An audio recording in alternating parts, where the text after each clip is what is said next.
ሰላም ወደ አድማጮቻችን ጃኦ ፔድሮ ጃንኩዌራ ደ ሄሶስ የ23 ዓመቱ የብራይተን የአጥቂ መስመር ተጫዋች ወደ ቼልሲ የሚያደርገውን ዝውውር አጠናቋል ማለት ይቻላል። 27 ጨዋታዎችን ባለፈው የውድድር ዓመት ላይ አድርጎ 10 ጎሎችን፣ 6 አሲስቶችን፣ 4 ቢጫ ካርድን ማየት ችሏል። ስለ ቢጫ ካርዱ የምንመለስበት ይሆናል አስፈላጊ ነውና። ሌላኛው የሚሆነው እንግዲህ ተጫዋችነቱን በፍሉሚኔንዜ በ2019 ወደ ዋትፎርድ አቀና። በዋትፎርድ እስከ 2023 ድረስ መቆየት ችሏል። ከዛ ወደ ብራይተን አቀና። ብራይተንን ባለፉት 2 ዓመታቶች በ30 ሚሊዮን ፓውንድ ፈርሞ ጥሩ ፐርፎርማንስን አሳይቷል። በተለይ ታቻምና በዲዘርቢ፣ ዘንድሮ ደግሞ በጥሩ ፐርፎርማንስ በፋቢያን ሃስለር ስር የተለያየ አይነት ብቃቶቹን የዚህ ተጫዋችን አይተናል። ታቻምና በዲዘርቢ ስር በተለይ በዩሮፓ ሊግ በ6 ጨዋታዎች 6 ጎሎችን ማስቆጠር ችሏል። ማርሴይ ላይ ያስቆጠረው ጎል የሚረሳ አይደለም።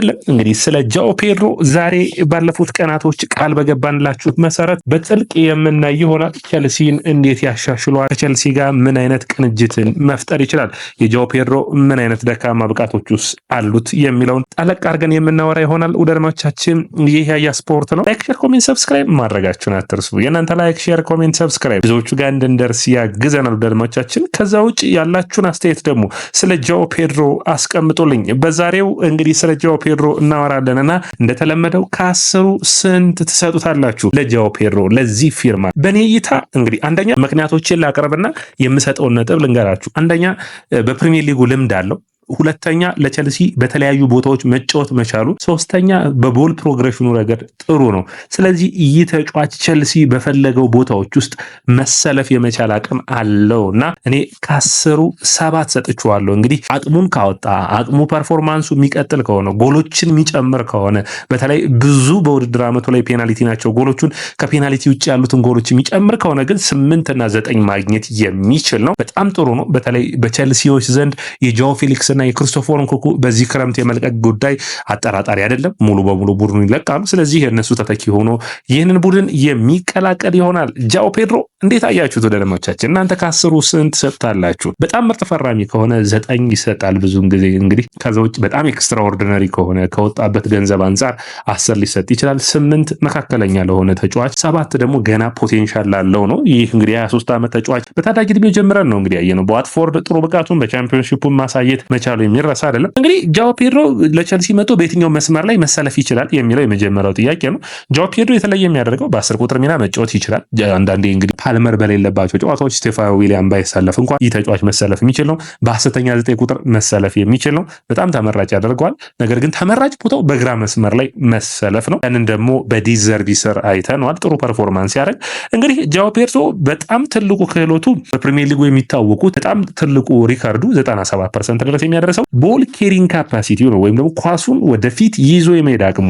ከማን ጋር ይወዳደራል ካላችሁኝ ሞርጋን ሮጀርስ፣ ጃኦ ፔድሮና ማቲያስ ኩኛ በጣም የሚገርሙ ኳሱን ወደፊት ሲወስዱ ደግሞ በሰውነታቸው መከለል ይችላሉና ኳሱን ልታስጥሏቸው አትችሉም። በጣም የሚገርም ነው። በአካሉ ሰውነቱን ኳሱን መሸፈን መቻሉ። እንዴት ነው በቁጥር ረገድ ካላችሁኝ በጨዋታ ውስጥ 3 ኳሶችን ቦል ፕሮግሬሽን ማድረግ ይችላል። ደልማቻችን ይህ ትልቅ ቁጥር ነው። በተለይ በመልሶ ማጥቃት ቼልሲ ፓልመር እንደሚጠቀመው ሁሉ በሁለቱም የሚጫወት ከሆነ ጃኦ ፔድሮ በግራ ፓልመር በቀኝ በኩል ቼልሲ መልሶ ማጥቃትን በጣም ማደራጀት የሚችል ነው። ከቦል ፕሮግሬሽኑ ደግሞ አንጻር በጣም በሚገርም ሁኔታ በጨዋታዎች 3 ፋውል ይሰራበታል። እንግዲህ ይህ ራሱ ምን ያክል ኳሱን በሰውነቱ መሸፈን እንደሚችል ነው። እነዚህ ፋውሎች ለቼልሲ ከቆመ ኳስ አንደኛ ውጤት ያመጣሉ፣ ቅጣት ምቶች እንዲገኙ ያደርጋሉ። በጣም የተለየ የሚያደርገው ነው የሚሆነው። ሌላኛው እንግዲህ ስለዚህ ተጫዋች ስናይ በሁለት አሰልጣኞች ስር የተለያየ አይነት ብቃትን አሳይቶናል። እንግዲህ ዲዘርቢ ወደ ብራይተን በመጡበት ወቅት እንግዲህ የብራይተን መልማዮች ናቸው ለእሳቸው ያቀረቡላቸው። አፕሩቫል ሰጡ። ከዋትፎርድ መጣ።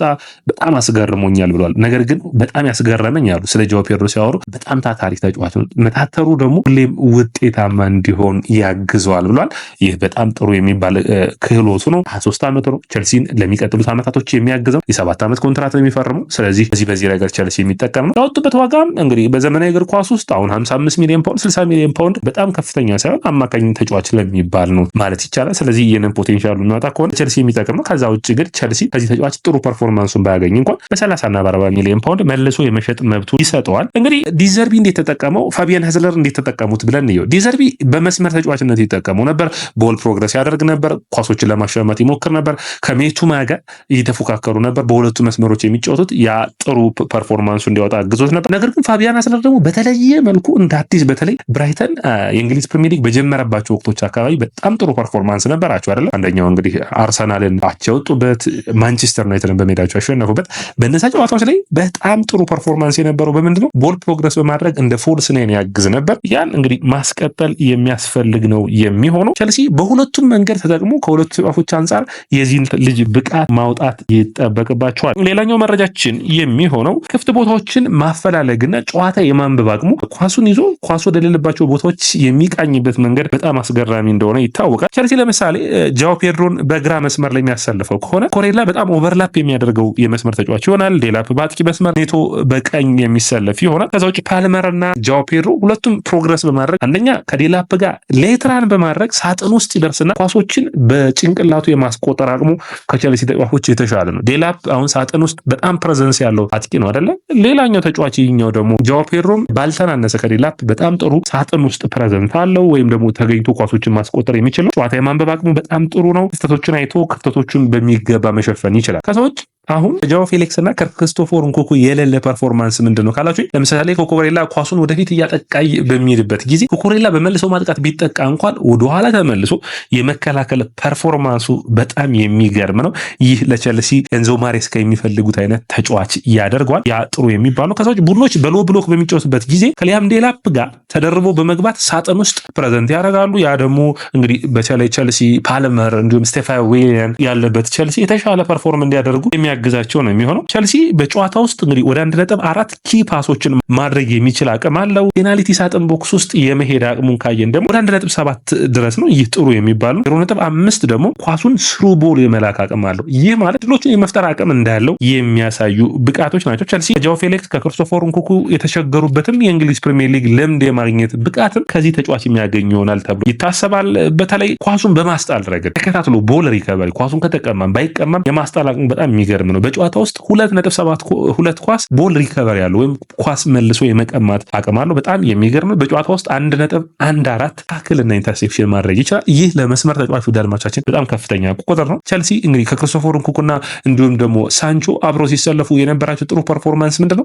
ሳንቾ ወደኋላ ተመልሶ ተጫዋቾችን ክሪስቶፈር ንኩኩ ብቻውን እንዳይተው ያደርገው ነበር። ኔቶ ወይም ማድዌኬ ፓልመር በተሰለፉባቸው በዚህኛው መስመር ላይ ግን ኮሬላ በጣም ተጋላጭ ሆኖ አይተነዋል። ስለዚህ ይህንን ማሻሻል የሚያስፈልግ ነው የሚሆነው ብዬ አስባለሁ። ከዛ ውጭ አየር ላይ ፍልሚያዎች ላይ በጣም ጥሩ ፐርፎርማንስ ያለው ተጫዋች ነው። ዳድማቻችን በየጨዋታው ኦልሞስት 2 ኳሶችን በአየር ላይ ፍልሚያዎችን ይሞክራል። አጥቂ ሆኖ ወደ 50% ያሸንፋል። አየር ላይ ከ2-1 ኳስ ማለት ነው። የመስመር ተጫዋች ሆኖ ግን ወደ 60%ዎችን የማሸነፍ አቅም አለው። ቸልሲ እንግዲህ በዴላፕ እና በጃኦ ፔድሮ በተለይ ኤንዞ ማሬስካ በክለቦች ዓለም ዋንጫ ላይ አሳይተውናል አይደል? 4-2-2-2 የሚመስል ጨዋታ እንደዚህ አይነት ሚናዎችን መወጣት የሚያስችል ፐርፎርማንስ ይኖረዋል። አንዴ ወደ አጥቂ አንዴ ወደ መስመር ተጫዋች የመመላለስ ፐርፎርማንስ አለው ብዬ አስባለሁ። ጥሩ ብቃቱን በቸልሲ ቤት ያሳያል በእነዚህ መስፈርቶች። ከዚህ ተጫዋች ሌላ ምን ይጠቀማል ብላችሁ ከጠየቃችሁኝ ደግሞ አንዱ በቡድን ውስጥ የሆነ ያክል ኃላፊነቱን መከፋፈል በጣም አስፈላጊ ነው አይደል? በእግር ኳስ ለምሳሌ ፓልመር ኳሱን የተለየ ተአምራዊ ድርጊቶችን የማድረግ ስራዎችን ሊሰራ ይችላል። ጃኦ ፔድሮ ግን ነገሮችን